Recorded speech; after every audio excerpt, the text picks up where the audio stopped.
हाय दोस्तों, welcome to Gyanpur channel. दोस्तों, आप सभी जानते हैं कि पेट के एग्ज़ाम में आपके 60 दिन बचे हुए हैं, 2 महीने आपके एग्ज़ाम में बचे हुए हैं। उन सभी बच्चों को जो कि इस एग्ज़ाम में इस बार अपीयर हो रहे हैं, मुझे पता है मैक्सिमम बच्चे चाहे वो 10th पास हो, 12th पास हो या ग्रेजुएशन, सब इस एग्ज़ाम में एलिजिबल हैं और सब इस एग्ज़ाम में आ रहे हैं।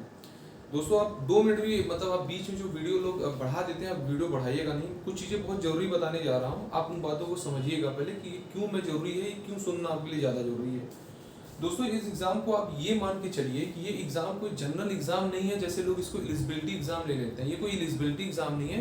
दोस्तों, आपके आने वाले 1 साल में जितने भी आपके एग्ज़ाम यूपी ट्रिपल एससी कराएगी, उन हर एग्ज़ाम का दोस्तों ये कॉमन प्रीलिम्स है। आप इस बात को समझने की कोशिश करिए।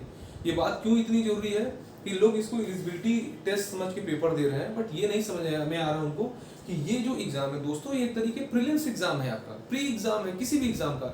आप देख रहे होंगे लेखपाल में बच्चे कितने अच्छे अच्छे मार्क्स लेके आए, फिर भी वो बाहर हो गए, डिस्क्वालीफाई हो गए। क्यों हो गए? जस्ट बिकॉज इसके कि लोगों ने इस एग्जाम को लाइटली लिया। लोगों ने सोचा कि एक फिक्स कट ऑफ होगा और एग्जाम क्लियर हो जाएगा तो हम हर एग्जाम के लिए एलिजिबल हो जाएंगे।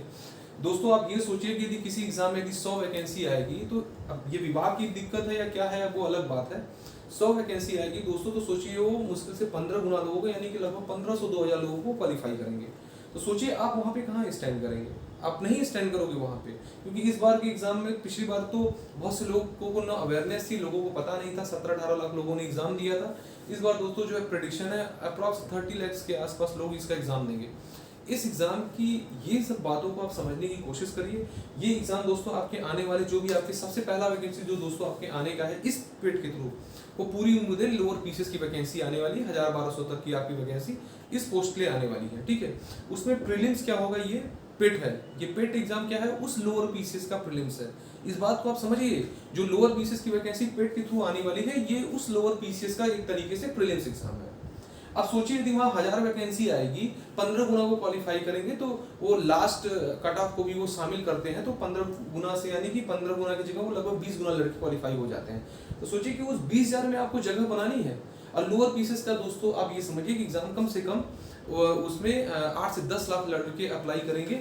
इसके लिए आप ये सोचिए कि आप कहाँ स्टैंड करेंगे। आपको 20,000 के अंदर आना पड़ेगा इस पेट के एग्जाम में, 15-20,000 के अंदर, तब जाके आप लोअर पीसेस के मेंस के लिए एलिजिबल हो पाओगे।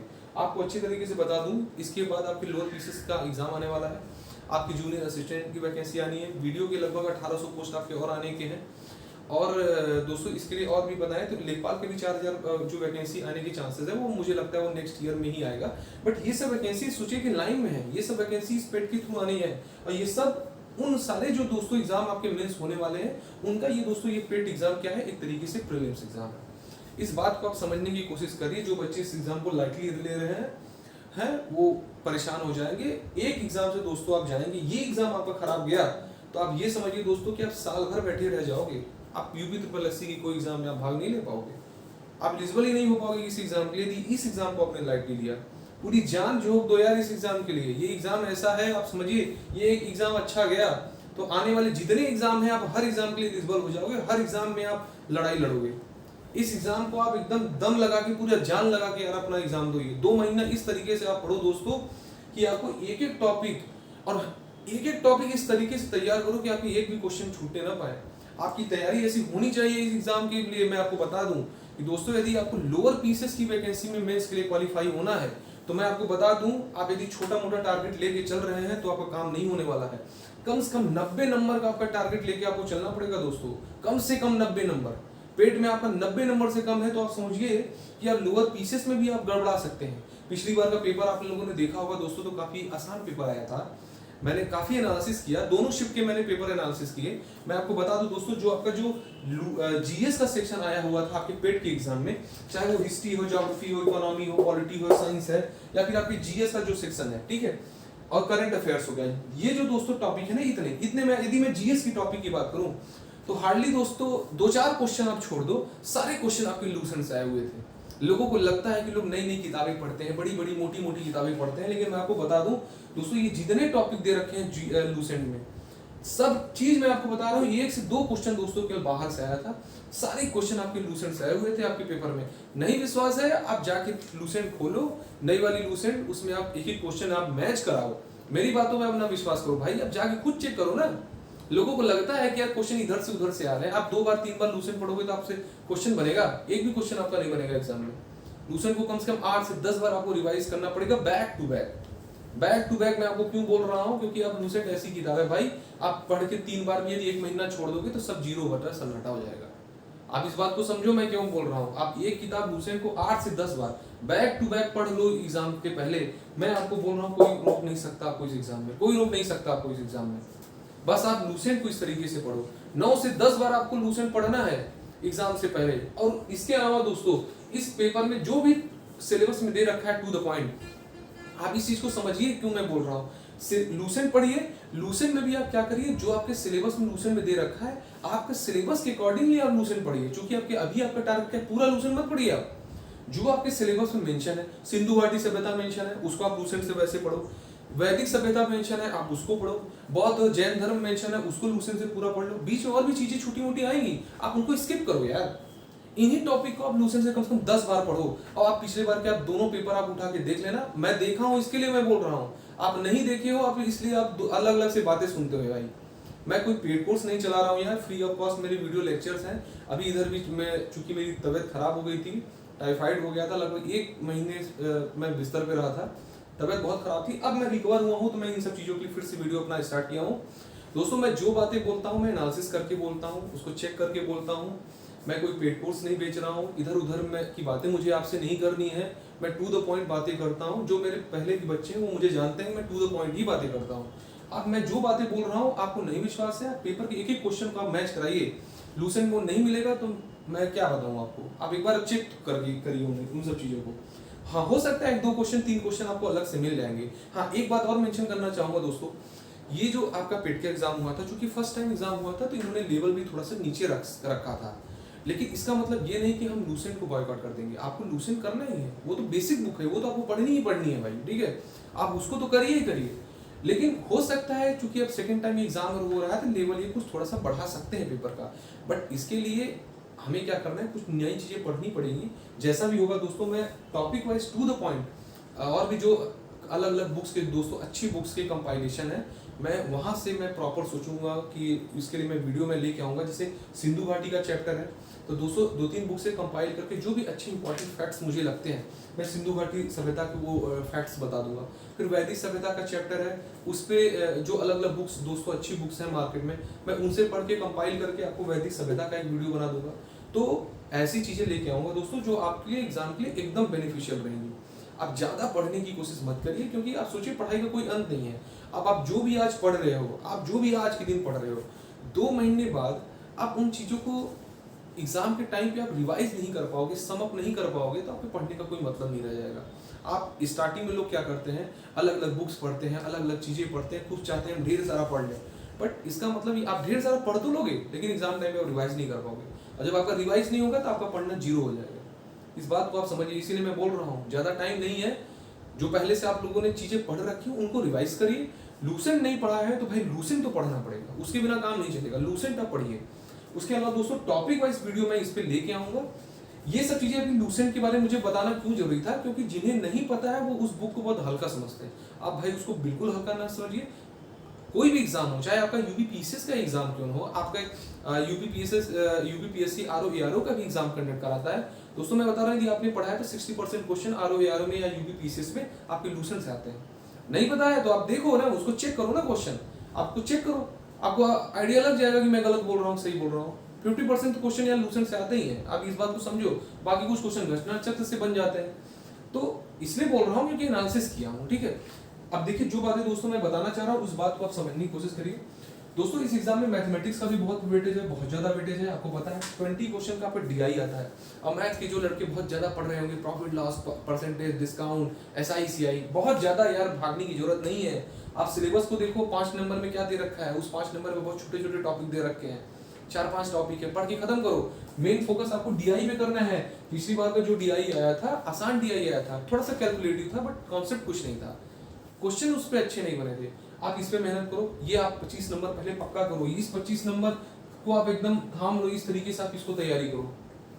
दोस्तों ये जो जीके का 10 नंबर का क्वेश्चन आपके सिलेबस में जीके के मेंशन करके रखा है, उसमें दोस्तों आप देखोगे लूसेंट की किताब में आपके आपके लूसेंट में दोस्तों जो पीछे मिसलेनियस दे रखा है ना,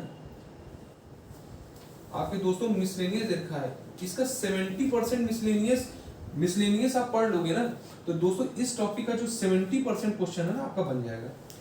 और उसके बाद दोस्तों 20% आपका जो इसका बचता है ना इस टॉपिक का, जो 20% मतलब लगभग आपके इसमें से आप ये 70% मतलब दोस्तों 7 क्वेश्चन लगभग दोस्तों यहाँ के 1 से 2 क्वेश्चन आपके बन जाएंगे जब आप पॉलिटी पढ़ लोगे, क्योंकि उसमें आपके सिलेबस में देखोगे विधानसभा और ये सब मेंशन है उसमें, ठीक है।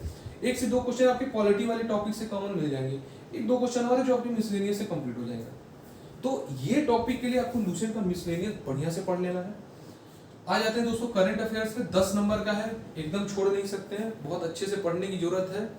ये टॉपिक ऐसा है कि इसको आपको बहुत बढ़िया से तैयार करने की जरूरत है करंट अफेयर्स को। इन सब चीजों पे भरोसा नहीं होता है। ये देखो ना 5 नंबर आएगा, 5 नंबर आएगा, ये 5 नंबर, आप फिजिक्स केमिस्ट्री बायोलॉजी पढ़ोगे 5 नंबर आएगा, जियोग्राफी पूरी पढ़ लोगे यार 5 नंबर आएगा, इकोनॉमी से 5 नंबर आएगा, इतना मेहनत करोगे 5 नंबर आएगा। करंट अफेयर्स आपके 10 नंबर के हैं, बहुत ज्यादा आपको वो नहीं करने की जरूरत है, अच्छे से पढ़िए। ये टॉपिक जो है आप लास्ट के 6-7 महीने के करंट अफेयर्स अच्छे से तैयार करिए, ये टॉपिक आपका एकदम मिस नहीं होना चाहिए। मैं क्यों बता रहा हूँ, ये सब टॉपिक बहुत जरूरी है। ये जो टॉपिक जितना मैं ब्लैक कलर से सर्किल कर रहा हूँ दोस्तों, ये आपके ऐसे है कि 100% आपको करना है ये टॉपिक, आप ये समझो। वो तो दोस्तों आपका 25 नंबर का ये टॉपिक हो गया, ठीक है। उसके बाद ये जीके का टॉपिक हो गया, ये आपका करंट अफेयर 10 मार्क्स का हो गया, ठीक है। उसके बाद दोस्तों ये जो टॉपिक है ये, इससे आपका ये जो 15 नंबर है ना, ये आपको पूरा 15 नंबर इससे करना है। 10 दोस्तों 10 20 30 5 35, और दोस्तों यहाँ पे जो आपका 25 है, 35 में 25 जोड़ दोगे तो आपका हो जाएगा 60 नंबर की है, ये 60 नंबर। और दोस्तों उसके बाद आपका ये जो है हिस्ट्री का, ये जो टॉपिक है दोस्तों 10 नंबर का, ये देखिए, ये जो इतने दोस्तों मैंने आपको टॉपिक लिखवा रखे हैं ना, और ये आपका 5 नंबर रीजनिंग हो गया। यार ये तो बेकार है, तो सब पढ़ते हैं, सभी कर लेते हैं, जो नहीं पढ़े वो भी कर लेते हैं, ठीक है। देख लो आप पेपर में, ये जो दोस्तों टॉपिक आप, ये जो आपके बचता है, ये जो टॉपिक बचता है आपका इंग्लिश, ये गड़बड़ टॉपिक है आपका। आप सोचोगे 2 महीने में पढ़ लें, कोई भरोसा नहीं है इस टॉपिक का, क्या पढ़ लोगे यार, क्या कर लोगे एग्जाम में, कुछ नहीं पता है। ज्योग्राफी टॉपिक बहुत दे रखा है, हाँ हो सकते हैं कि आप सिलेबस रिकॉर्डिंग चीजें टू द पॉइंट पढ़ लो, बट बहुत ज्यादा समय दोगे तो कहीं ना कहीं इन सब चीजों को खराब करोगे ना, तो बहुत ज्यादा इसमें समय नहीं देके इस पे काम करना है। हालांकि इन सबका मैं टॉपिक वाइज वीडियो में सबका लेके आऊंगा, मैं आपको बोल रहा हूँ ना, मैं टॉपिक वाइज सबका वीडियो लेके आऊंगा टू द पॉइंट। मेरे वीडियो 15-20 मिनट से ऊपर के बड़े नहीं होंगे, मैं टू द पॉइंट सारे वीडियो को लेके आऊंगा टॉपिक वाइज। लेकिन फोकस एरिया क्या होना चाहिए मैं वो आपको बताना चाह रहा हूँ। 2 महीने का टाइम है बचा है, जो पहले से पढ़ रहे हैं बहुत अच्छी बात है, नहीं पढ़ेंगे तो अभी भी चीजें खराब नहीं हुई दोस्तों। मैं आपको बता रहा हूँ दोस्तों, आप मेरी बात को आप समझने की कोशिश करिए। ये एग्जाम वाकई में बहुत जरूरी है, क्योंकि आप 1 साल तक इस एग्जाम को आप अच्छा नहीं दिए तो आप बैठे रह जाओगे 1 साल तक, आप कुछ नहीं कर पाओगे, पूरा साल आपका खराब चला जाएगा दोस्तों। उसके बाद इकोनॉमी का टॉपिक है, साइंस का टॉपिक है, पॉलिटी का है, ठीक है। ये दोस्तों ये जितने टॉपिक दे रखे हैं ना, पढ़ना बहुत है, क्वेश्चन बहुत कम नंबर के आते हैं। और कुछ क्वेश्चन ऐसे आएंगे ना, मैं आपको बताऊं, जैसे पॉलिटी यदि आपने अभी तक पढ़ा है तो 2 क्वेश्चन आप कर ही लोगे, इकोनॉमी का 2 कर ही लोगे, ज्योग्राफी का 2 क्वेश्चन कर ही लोगे, साइंस के भी 2-3 आप कर ही लोगे। ये जो दोस्तों टॉपिक दे रखा है, आपने अभी तक कुछ पढ़ा है, तैयारी थोड़ी बहुत की है, तो अब इतने क्वेश्चन कर ही लोगे यार। इसके जो 2-2 3-3 क्वेश्चन है, वो जब आप बहुत ढेर सारा पढ़ाई करोगे ना, तब आपके ये कवर होंगे। अब इस बात को समझो मेरी, मैं क्यों बोल रहा हूँ। फोकस एरिया ये आपका रहेगा, तो आपके लगभग ये आप घटा दो, यदि 20 नंबर ये हो गया, आपकी इंग्लिश 5 नंबर हो गई, 25 नंबर हटा दो दोस्तों, तो ये 75 नंबर की तैयारी आप बहुत बढ़िया कर सकते हो। मैं इसके लिए मैं बोल रहा हूँ, ये 75 का आपका दोस्तों ऐसा टारगेट होना चाहिए। इस 75 का मतलब मैं ऐसा नहीं बोल रहा हूँ कि मैं आइडियल बातें कर रहा हूँ, इस 75 में से दोस्तों आपका 65 कहीं नहीं गया है, 65 ला ही सकते हो यार। मैथ एकदम आसान आती है, झंडू आती है, पूरा कर लोगे। उसके बाद दोस्तों ये आपका ये जो जीके का टॉपिक है, 10 में से 8 बना लोगे, आपका हो जाएगा 10 में से 8। रीजनिंग आपके 5 हो सकते हैं, आपकी हिंदी के 12-13 इसमें से हो सकते हैं। बचा क्या, हिस्ट्री में से आपके 6-7 बन गए तो आपके 65 क्वेश्चन हो जाएंगे। तो ये जो 275 में से 65 आपके बन जाएंगे। और यहाँ जो दोस्तों आपका ये 20 है और ये 5 25 है, इस 25 में से आप 15 लाओगे तो आप 80 नंबर के आसपास पहुंचोगे। ये नंबर 80 नंबर ऐसा है दोस्तों कि आप लोअर पीसेस छोड़ दो तो और जितनी वैकेंसी आई है उन सब एग्जाम के लिए आप दोस्तों क्वालिफाई हो जाओगे। इस 80 नंबर के बिहाफ पे जितने भी एग्जाम आपके लोअर पीसेस के अलावा आएंगे, हो सकता है लोअर पीसेस में क्वालिफाई आप हो जाओ, मैं ये नहीं बोलूंगा, लेकिन मैं क्या बोल रहा हूँ कि आपका टारगेट 90 का होना चाहिए कि आप हर एग्जाम के लिए क्वालिफाई हो। किसी वैकेंसी 100 वैकेंसी भी आए, कोई वैकेंसी आए तो दोस्तों आप 90 नंबर आपका रहेगा ना, तो 100 वैकेंसी के लिए भी आप क्वालिफाई हो। गवर्नमेंट क्या करेगा यार, 100 वैकेंसी है, 2000 लोगों को क्वालिफाई करेगा। अब आप समझो 2000 लोगों को क्वालिफाई करेगा, आप कैसे उसमें फाइट कर पाओगे। मैं ये बात आपको समझाना चाह रहा हूँ कि इस एग्जाम का इंपॉर्टेंस क्यों इतना ज़्यादा है। दोस्तों बहुत ज़्यादा इस वीडियो में बात नहीं करूँगा, क्योंकि इसमें टॉपिक के इंपॉर्टेंस को बताना जरूरी था, आपको क्या इंपॉर्टेंस है, चीज़ों को किस तरीके से आपको प्रायोरिटी बेसिस में तैयार करना चाहिए। और दोस्तों मैं चैनल पे जो वीडियो की बात करूँ दोस्तों, तो जितना आपका टॉपिक मेंशन है, जो टॉपिक आपके सिलेबस में है, आप सिलेबस प्रिंट करा के अपने पास रखो और एनालिसिस करो कि क्या क्या चीज़ें हैं। हिस्ट्री में सब पूरा हिस्ट्री एंशिएंट नहीं पढ़ना, ये जो हिस्ट्री में दोस्तों 10 में से 5 नंबर मॉडर्न हिस्ट्री आनी है, 5 नंबर में एंशिएंट एंड मिडिवल का टॉपिक दिख रखा है, बट सेलेक्टिवली पढ़ना है। मिडिवल में क्या दे रखा है आप देखो, उसको मुगल काल दे रखा है। एंशिएंट के टॉपिक में आपका क्या दे रखा है, सिंधु घाटी सभ्यता दे रखा है, वैदिक, बौद्ध, जैन। मौर्य में अशोक की बातें क्यों कहा है, चंद्रगुप्त में गुप्त काल में दोस्तों चंद्रगुप्त, विक्रमादित्य और इनका समुद्रगुप्त के बारे में केवल बात किया है, मराठा के बारे में बात किया है। उसके बाद फिर मुगल काल है आपका, ठीक है। आप उसके बाद उसमें मॉडर्न इंडियन हिस्ट्री में देखेंगे तो राष्ट्रीय आंदोलन की बात किया है, गांधी जी के नेतृत्व के बारे में बात किया है। तो जो समझो आप चीजों को, मैं क्या बताना चाह रहा हूँ, पहले टॉपिक वाइज जो आपके सिलेबस में दे रखा है उनको लूसेंट से आप कम से कम 10 बार आप पढ़ो, 10 बार पढ़ो आप उनको, एकदम अच्छे से रट लो यार उसको। उसके बाद मैं तो दोस्तों टॉपिक वाइज आपको हो सकता है कल से या परसों से ही, या कल से में भी हो सकता है कल से ही दोस्तों टॉपिक वाइज वीडियो मैं इस पे मैं डालूंगा, टू द पॉइंट। कई किताबों का दोस्तों सम रहेगा, अच्छी वीडियोस रहेंगे, टू द पॉइंट बात होगी उसमें, जितने हैं फैक्ट्स पे केवल बात होगी। तो दोस्तों आप उनको इस तरीके से करिए। और बहुत कुछ इस वीडियो में बताने को नहीं है, क्योंकि मैं टॉपिक इंपॉर्टेंस को बताना था वो मैंने आपको बता दिया है। अच्छे से तैयारी करिए, बिल्कुल समय ना बेकार करिए, पूरा 2 महीने जी जान लगा के इस एग्जाम के लिए पढ़िए। और दोस्तों चैनल पे नए हो तो चैनल को सब्सक्राइब करिए और भी अपने दोस्तों को बताइए। और आज के लिए इतना काफ़ी है। Thank you very much.